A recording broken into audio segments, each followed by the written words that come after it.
Hi,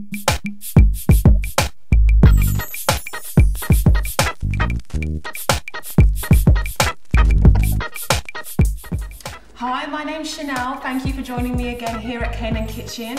Today we're going to be making bagels, not just any old plain bagels though. We're going to be making sweet pepper and pumpkin seed bagels, okay? So the good thing about this is that once you know the basics of how to make your own bagels, you can add any variation you want. You can do sweet bagels, savory bagels, or whatever you want. So today we're doing savory. And to start off with, the first thing you will need is 3 cups of flour. I've measured my flour out already, so I've got 3 cups of whole wheat flour. And then we're gonna add 1 teaspoon of salt. 1 teaspoon added there.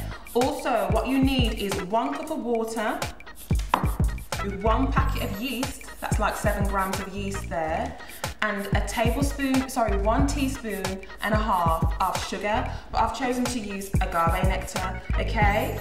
So I've got my mixture here with the yeast and with the water and with the agave nectar, and I've got my dry ingredients here, and what I'm gonna do is combine them and form a dough. Okay, so before I go ahead and add the wet ingredients, what I'm gonna do is add the sweet pepper and the pumpkin seeds to my dry ingredients. Okay, so I've got the sweet pepper and a bit of spinach. I've got the red bell pepper and the yellow and a little bit of spinach here. I'm gonna go ahead and add that into the mixture. Okay, I'm gonna go ahead. So that was about maybe half a cup. And I'm gonna add like maybe 2 tablespoons of pumpkin seeds, maybe 3 tablespoons. I don't want too much. Okay. So there we go, I'm gonna mix that in now. Mix that into the flour and the salt. And the next stage, I'm gonna go ahead and add the water and the yeast. Okay. It's almost done.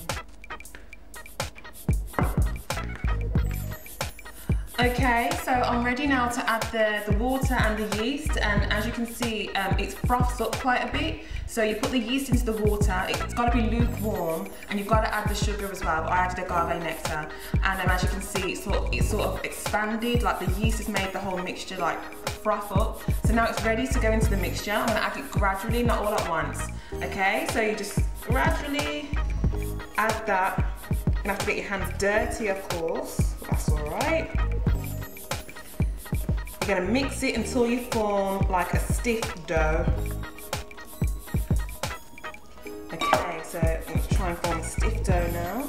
If it's too wet, that's not a problem because we're gonna need this dough anyway on a lightly floured surface until it is not as wet as it currently is now, okay? So it's coming together. You want it to be nice and sticky, and when it's starting to form together like how it is now, that's when it's ready to be kneaded on a lightly floured surface, okay? Right, so I'm gonna keep mixing this. Right, I'm actually not left-handed. I don't know why I'm doing this with my left hand. I need to transfer hands now for the kneading process. Okay, so let's get all of that off. Sticky hands. Right, and now I'm gonna start kneading this. I'm not gonna knead it in the bowl, I'm just getting it all together until it forms a dough. See? All right. Right, so let me start kneading this on a lightly floured surface. It would help if you had the flour ready beforehand, because now my hands are a mess. And now I've got to make more mess by touching this with my sticky hands, but never mind. That seems like a lot of flour, but this is going to soak it all up. So we're going to knead, actually that is a bit too much. Right, so I'm going to knead this for about 5 minutes. All right, so you need to really put all your energy into it, put your back into it, as they say. I'm going to knead this for 5 minutes, so you'll see what it looks like in 5 minutes time.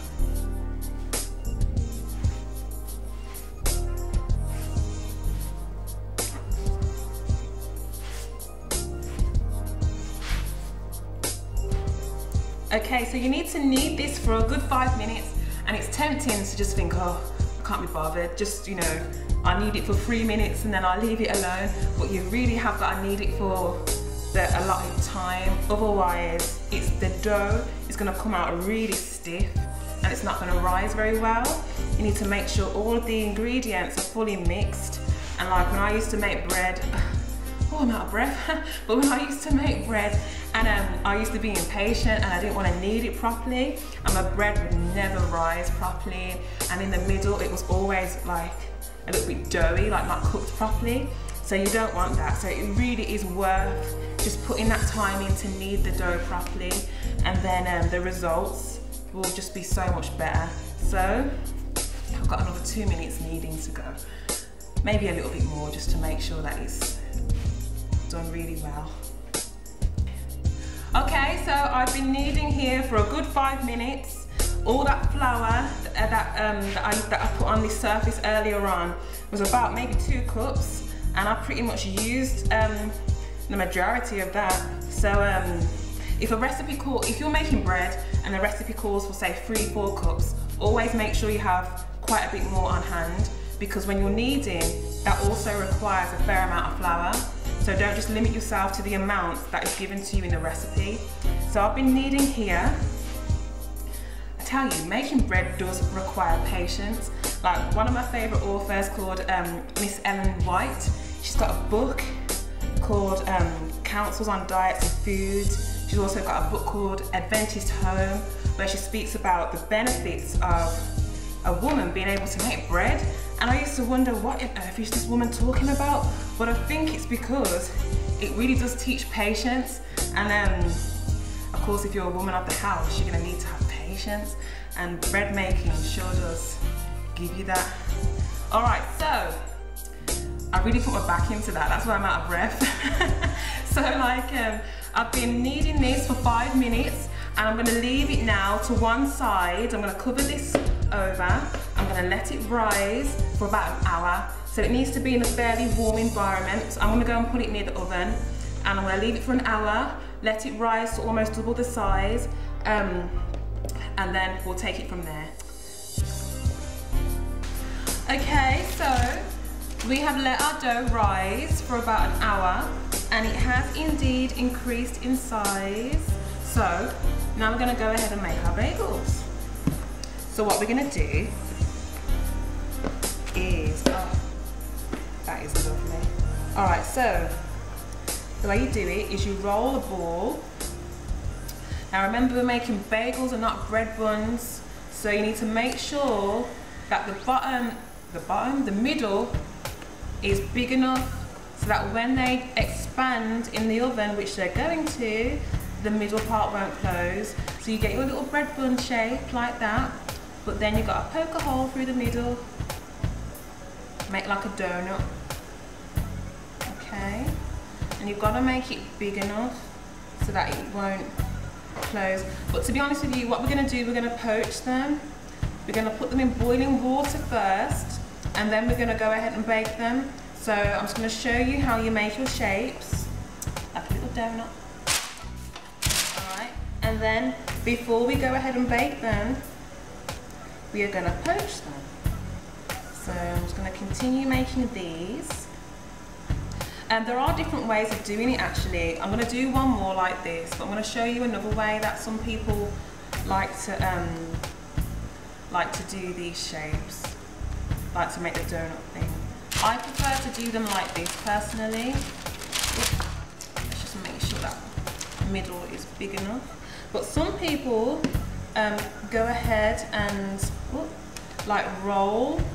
They like roll like a sausage shape, and then they just, you know, prise the ends together. But I don't like doing it this way because it's not very even. But that's just me. I don't like doing it this way. So anyway, yeah. So that's another way of doing it. But it's good if you want to like combine two flavors together. Like say if you had this flavor and then I don't know what other flavors, any other flavor, and you wanted to like make a plait out of them together, and then you could, you know, you'd need to use the technique I just showed you there. But I prefer to do it the other way. All right, so I'm gonna make one more.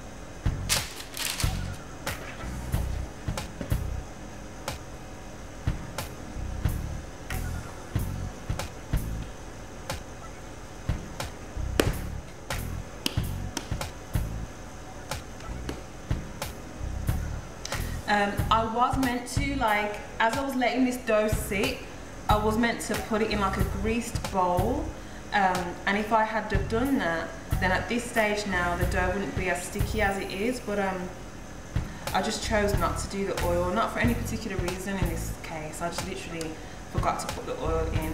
I mean, that's okay. The only reason you put the oil in is to prevent it from sticking and being as sticky as it is now. That's okay. Right, so, oops, see, it really is sticky. Never mind. Right, so, next stage is I'm going to poach these things, put them back on the baking tray, put them in the oven. Done deal.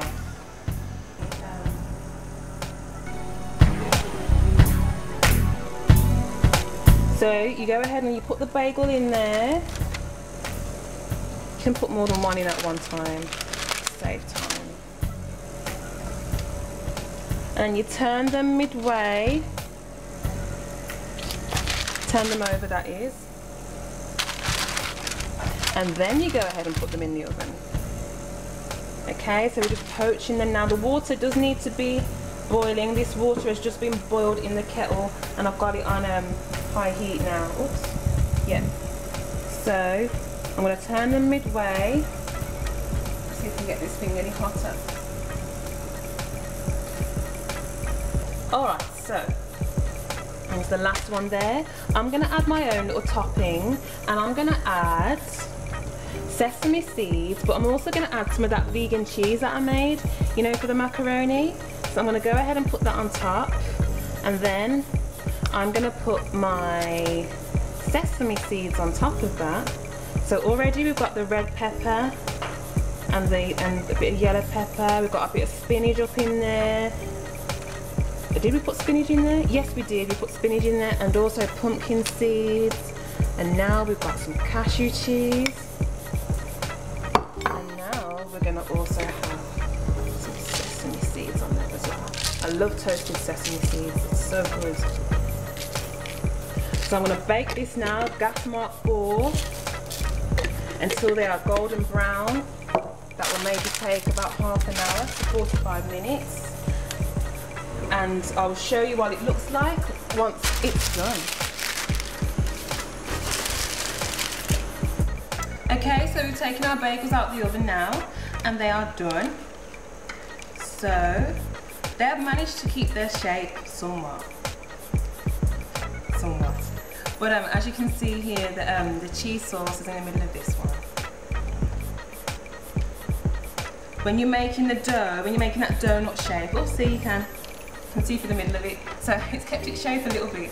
Actually, no, it's kept its shape pretty well. But if you want a nice round, you know, really round, you just have to pay more attention when you're making the shape. You know, it's as simple as that. But these are, you know, proper bagels. So there you go.